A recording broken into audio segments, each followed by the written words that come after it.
Welcome to Pickleball Divas. I am your host, Renee Rails. This is our very first podcast, so I had to come to the biggest, largest facility for pickleball in the world. I'm at Rhythm and Rally in Macon, Georgia, about an hour and a half outside of Atlanta, Georgia.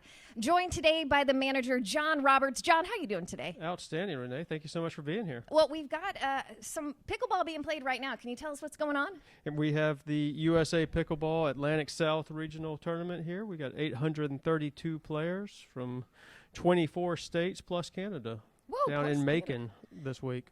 Okay, so Rhythm and Rally is the largest pickleball center in the world. Tell us about it. How many square feet are we talking? How many pickleball courts? We're talking 160,000 square feet, 32 courts on 2 levels. We're sitting in a converted Belk building in the Macon Mall that the city purchased 2 years ago and reclaimed this space to try to drive some traffic back here, capitalizing on the sensation that is pickleball and the great popularity and growth that the sport's seen over the last 5 years.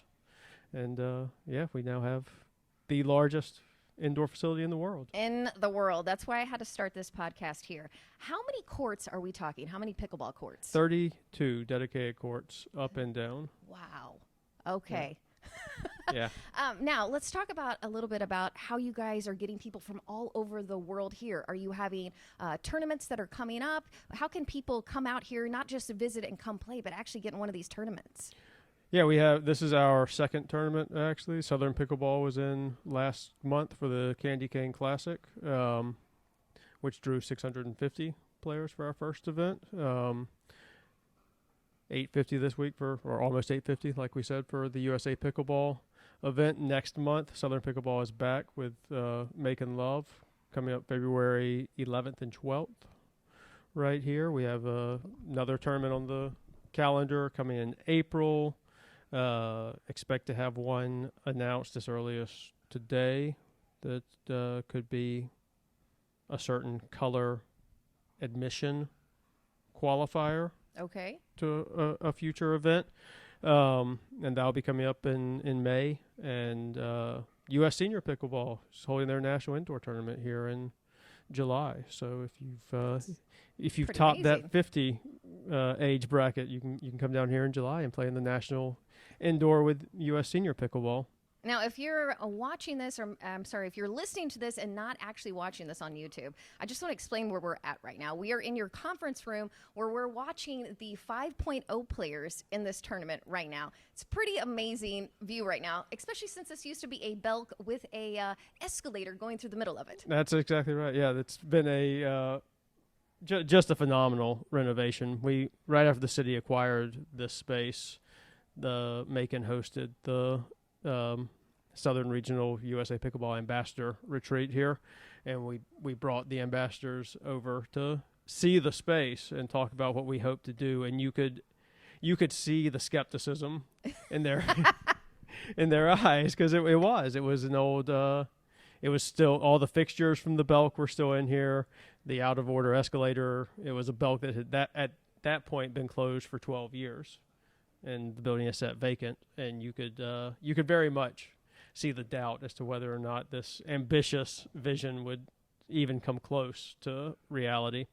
And to see those same ambassadors coming through here over the last 2 months, and the look of awe on their faces has been really fun, but also really gratifying for me and the city leaders. I love that you were completely transparent with that, because there's a lot of talk right now of changing malls into pickleball courts, and I feel like a lot of people really doubt it. They're thinking, pickleball's just a fad. After this year, it won't go anywhere. What would you say to those people? The growth projections are off the charts still. The barrier to entry for pickleball is so small, right? It's not at all like the racquetball boom of the 80s, where specific facilities had to be built and were built behind largely white walls that had large membership fees, barriers, etc. Pickleball is born in public parks. This expansion is great, and membership and enthusiasm drives that level of expansion for sure. But if you want to get started playing, there are still ample places in Macon or anywhere that you can go find a public park, grab a paddle, a friend or three, and start playing immediately with almost no financial investment, right? So that lack of barrier to beginning to play, I think, will prove that the argument of a fad is incorrect over time, and the fact that you can do it so far into your golden years, right? And be competitive at it. So true. It's so well age bracketed, and so from a tournament hyper competitive standpoint, you can still be competitive, be successful deeper into your life than you can in pretty much any other sport. And also, when you're just out for rec play, it really is a great equalizer. There are no ages at rec play, right? There are very few times that people segment off by ages, no matter where I've gone to play. It's very much a melting pot of all ages, shapes, sizes, of people mixing in and having fun. And that level of that's an element that's really unique to pickleball, that the social aspect has not been subsumed by the competitive aspect. And I think and hope that will continue to be true. I agree with all of your statements, and I'm so happy that you spoke about the level of entry to it, because that is the thing. You can just go to the park and learn to play with some people, figure out if you like it or not, versus a lot of times other sports, you've got to have the right shoes, the right padding, the right safety equipment. Now, I'm not saying you shouldn't be without, safety glasses by any means, but you can come and even here, you guys have a $5 play. At most places, you can rent a paddle for a couple bucks. Mm-hmm. Come try it out. And it's very interesting the way that you talk about the age groups, because it's very true. I've never been to an open play where it's only been this group or this age. And I think that that's the big misunderstanding from the people that have never played before. They assume it's all old. Right. They assume it's a very this sport or that sport. The women's group that I am in, and even I had been to my doctor for a checkup and said, hey, I've been playing pickleball like 5 days a week. He was like, oh, how old are the people in your group? And I'm like, actually, they're 20 years to 85. They're all different races, backgrounds. It's wonderful. It is a great way to meet people. It's also a great way to get as athletic as you want to become, because what I've learned is that there are certain open plays I might go to that I know we're going to play a little more just for fun and a workout, and there's other ones that are going to be highly competitive. And I love that you have that range. And I just don't understand the hate sometimes there seems to be with pickleball. And I think that those are either people that haven't tried it before or want to compare it to tennis, and it has to be an either or when it can be both. Correct. Yeah, that's absolutely a false dichotomy to say that it's either a pickleball or a tennis world. There's space for both and for all for that matter, but also the level of camaraderie that you find in open play that you talked about. Like I've met the best, most interesting people I've ever met in my life coming out to pickleball, and I was one of those skeptics. Also, by the way, I discovered pickleball on a business trip to Fort Myers and was one of those jerks who spoke of it derisively and mockingly as something for the old people. And I would agree that I also thought it was an old person sport. And then when I was in my late 30s and couldn't keep up with my 4-year-old daughter and out of shape and needed something to get back into an active state after years of being entirely too sedentary, pickleball is what I found, and it was phenomenal. I shedded 60 pounds and oh wow, felt better than I had felt in years. Was able to be more active, more present with my daughter in a way that I had not been able to, and had been pretty self-deprecating about. So, like, to talk about the impact it can have on an individual life, I'm living proof of it, for one, and it's true for anyone. We talked about the financial barrier to entry being so low, but also the physical barrier to entry is so low. It really is a sport that you can get up off the couch, start moving around, and if you play 3 to 4 times a week at whatever level you want, at whatever level of activity you want, if you do it for 3 or 4 months, you're not going to recognize yourself Very 3 true. to 4 months later. So for all of those reasons, pickleball is, not a fad. It's very much here to stay. And there's a portion of it that I feel like a lot of people can't describe, that once you've got the bug, or once you're, as they call a pickleball addict, I can't describe it. After the third time I played, I think that's when I was like, I'm fully in. Mm-hmm. And I don't know what it was about it that happened. I've never fallen in love with a sport like this before. My husband and I come back from playing and feel like we are on, instead of a runner's high that I never got, I'm on a pickleball high. Exactly. And it is, it's a great feeling. Yeah, 100%. I always heard people talk about the exercise endorphins and that high that you talk about, and I had never felt it in anything else that I participated in. So yeah, I'm 100% with you. Where do you think pickleball is going to go from here? Oh, I mean, I certainly hope that this level of grassroots and sort of, there's a hominess to the camaraderie that you find at most tournaments you go to, right? I certainly hope that doesn't go away, but at the same time, in the macro, I think that you're going to see tremendous expansion at the Pro Tour. You're going to see a lot more broadcasts. It's going to go even more mainstream. The idea of it being a niche hobbyist sport, I think, is going to continue to fall away. It will be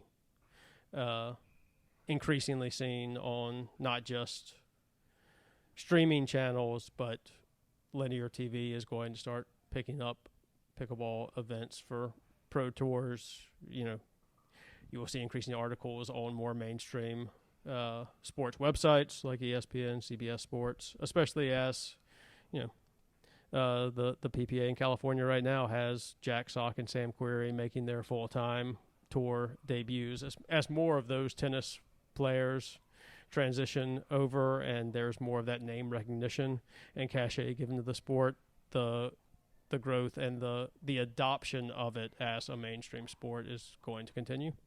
And John, I'd love to bring it back around to Rhythm and Rally specifically. You mentioned that the city had bought this building.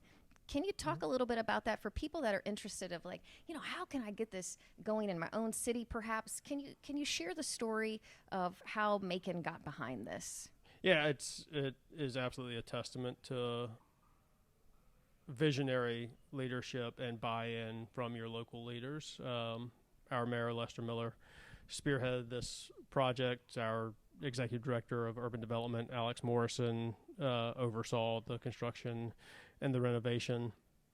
They recognized the enthusiastic and vibrant pickleball community that already existed in Macon, believed in its ability to turn Macon into a destination for pickleball players, as we're seeing borne out right behind us right now, and they were able to get the county commission to buy in as well and support the project. And it, we had great leaders in the local pickleball community: Paul Midkiff, Joe McDaniel, Woody Owens, who advocated strongly, to a much lesser extent myself, but advocated strongly with those local leaders to get things like this done. And we have a tremendous convention visitors bureau in Visit Macon, and Gary Wheat, their CEO, who was a tremendous partner with the city in getting this done. And that's the level of public-private partnership that allowed this to happen, because nothing happens in a vacuum, right? And you need buy-in from a lot of different stakeholders. So it was certainly a large lift, but an outstanding job of consensus building by Mayor Miller and finding the buy-in locally, and believing in the project and not being unwilling to be deterred from it, saying, no, this is the right thing to do for all manner of reasons, and it's going to benefit the city in the long run. So, and you talk about city recycling projects, reclamations. There's nothing on a grander scale happening anywhere in the country than what this is, right? This mall was once the commerce center of Middle Georgia. It was a destination for people from as far away as Valdosta, Columbus, Albany. This is where they came to do a bunch of their shopping, and it fell by the wayside, as many malls have over the last 20, 30 years. But the space is still good, and as we can see, the bones of the building are strong, right?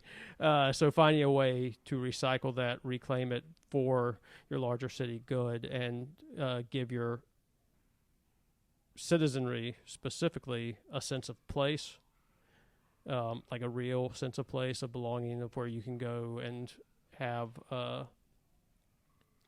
something for activity, camaraderie, fellowship, is in the best cases what city governments do, right? And this is a shining testament to all of that. I don't think anyone could have said it better than that. That is such a wonderful tribute, actually, to a town and its people. And I'm going to go take a tour of this beautiful Rhythm and Rally. So if you're listening to this on the podcast, make sure you check us out on YouTube as well as Instagram and TikTok, because we're going to tour the facility and show you how many courts again are we talking? 32. Whoa, Renee. 32 courts. John, thank you so much for joining us. Where could people find out more about Rhythm and Rally and come visit you guys in person? Rhythmandrally.com. You can go straight there, find our membership rates. Remember, it's only a $5 drop-in rate if you just want to test drive the facility first. You can't find a better price to do it. We're open 7 days a week, 10 to 8 to the public, and love to see all the excited pickleball players we can come through those doors. Well, come check them out and continue to check out the Pickleball Divas podcast. Until next time, I'm Renee Rails.